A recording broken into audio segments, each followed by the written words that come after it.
रामेश्वराय राजाधिराज सद्गुणा श्री भाऊराजाय नमः राजाधिराज सद्गुणा श्री काळसिद्धेश्वराय नमः ओम नमो ज्ञात वेद प्रतिपाद्य जय जय सुसुवेद्य आत्मरूपा दयांचे केलिया स्मरण सकळ विद्येचे अधिकरण तेची बंधू श्रीचरण श्रीगुरूंचे ते नमस्कार मी आता स्वामी महाराजांना वंदन करून सर्व भाविकांना माझा साष्टांग नमस्कार.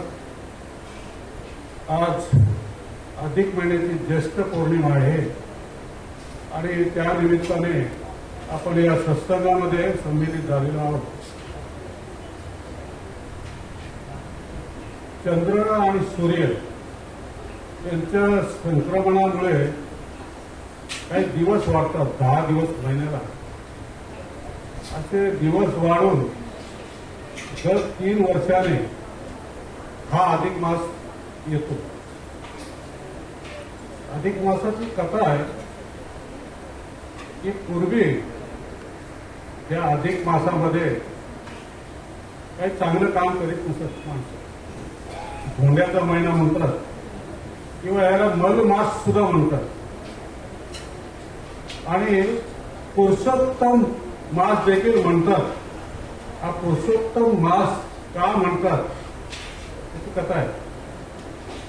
त्याची कथा अशी आहे की हा धोंड्याचा महिना जो आहे हा मास तक्रार करून माझ्या पत्रामध्ये असं का म्हणून महाविष्णूजवळ वैकुंठात गेला महिना आणि म्हणाला की माझी काही चुकी नसताना हा माझ्यावरती अन्याय का.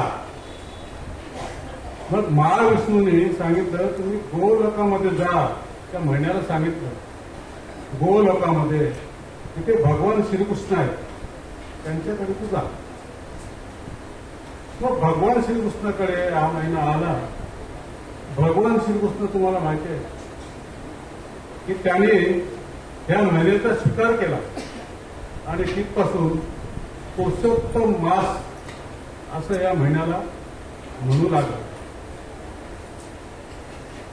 ह्या महिन्याची कथा अशी आहे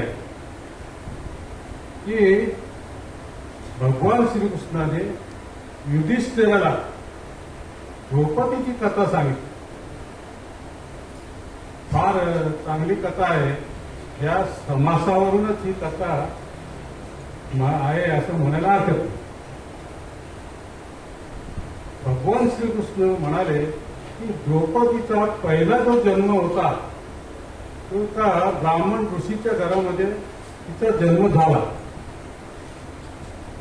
जन्म झाल्यानंतर काही दिवसांनी तिची आई मरण पावली. कोणाची? द्रौपदी. तिचं पूर्वीचं नाव काहीतरी दुसरं होतं आणि त्या ब्राह्मणाच्या घरी त्या ब्राह्मणाने ऋषी ब्राह्मणाने तिला लहानाची मोठी केली.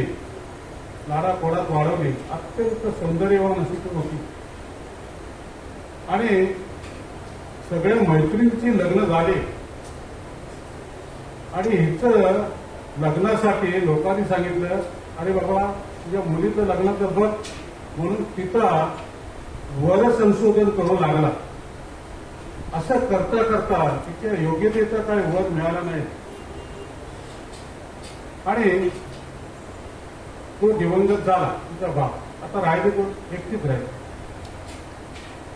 आता एकटी राहिल्यामुळे आई नाही बाप नाही.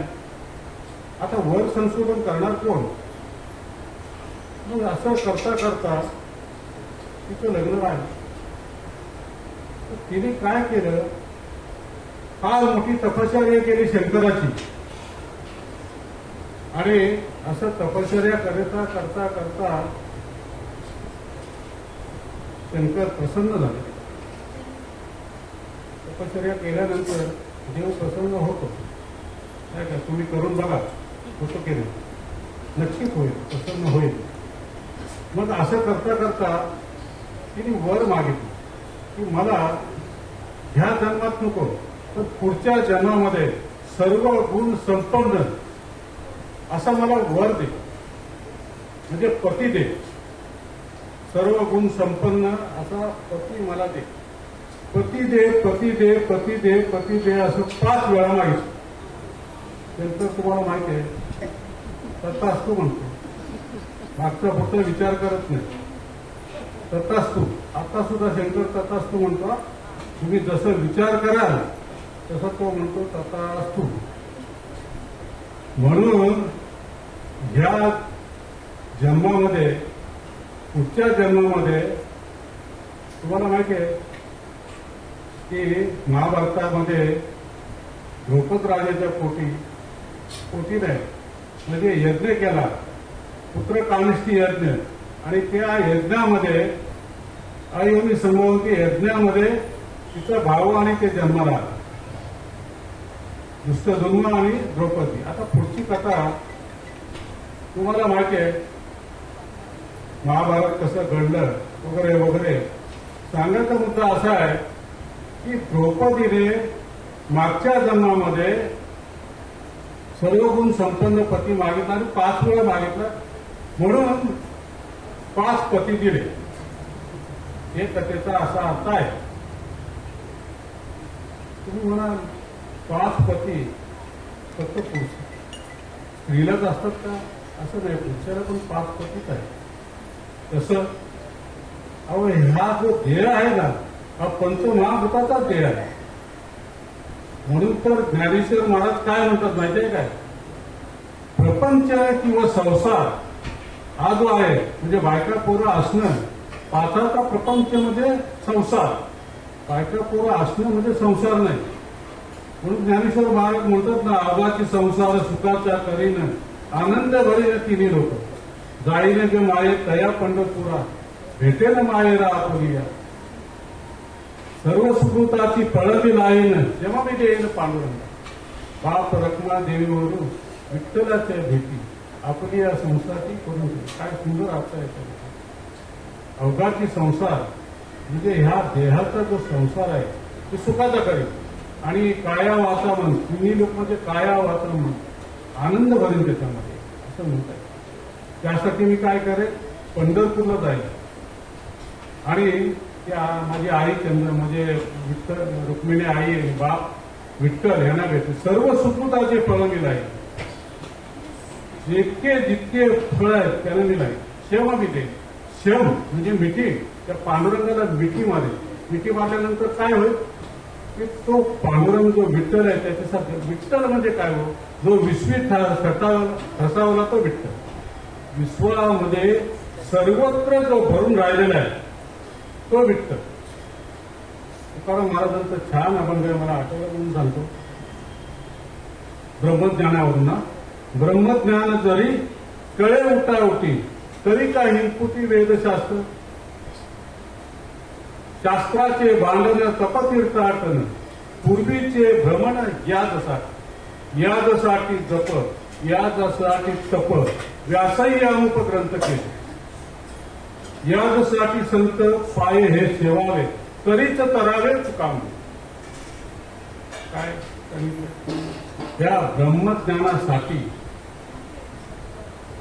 ब्रह्मज्ञान जरी कळे उठावटी, जर ब्रह्मज्ञान जर तुम्हाला जर कळलं असतं म्हणजे सहज जरी कळलं असतं तरी इतकी कष्टी होण्याची काय गरज आहे?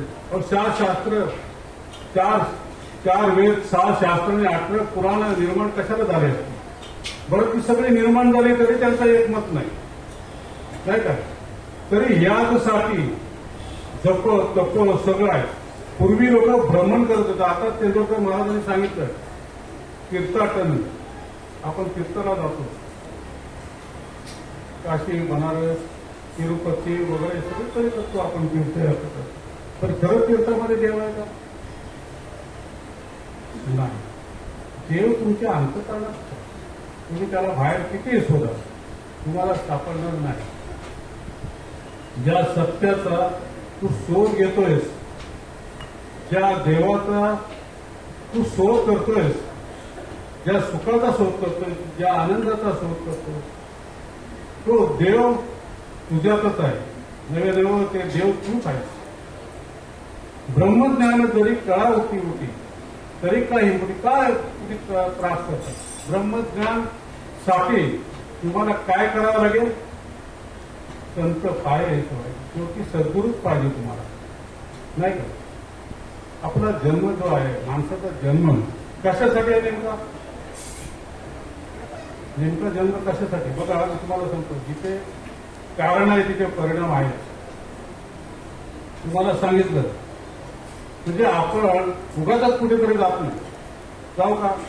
जर समजा आपण गेलो, रिटायर झालाय माणूस, तो जर त्याच ऑफिसला गेला तर काय म्हणतील त्याला? रिटायर झालेला माणूस जर त्या ठिकाणी गेला तर काय म्हणते? नाही समजतो, मग गेलाय तर तू काहीतरी गेला झालाय म्हणून तो आता म्हणजे उगाच नाही जाणार. म्हणजे तर आपला जो जन्म झालेला आहे, काहीतरी कारणाशिवाय जन्म झालेला नाही, काहीतरी कारण आहे. त्यासाठी माणसाची धडपड आहे, नाही का? हे खरं आहे. प्रत्येक माणूस सुखासाठी धडपड करतो, हेही खरं आहे. परंतु सर्वजण सुखी नाहीत, हेही खरं आहे. मग सुखासाठी काय करायला पाहिजे? जंगलात जायला पाहिजे, संन्यासी व्हायला पाहिजे, सगळं सोडायला पाहिजे? नाही.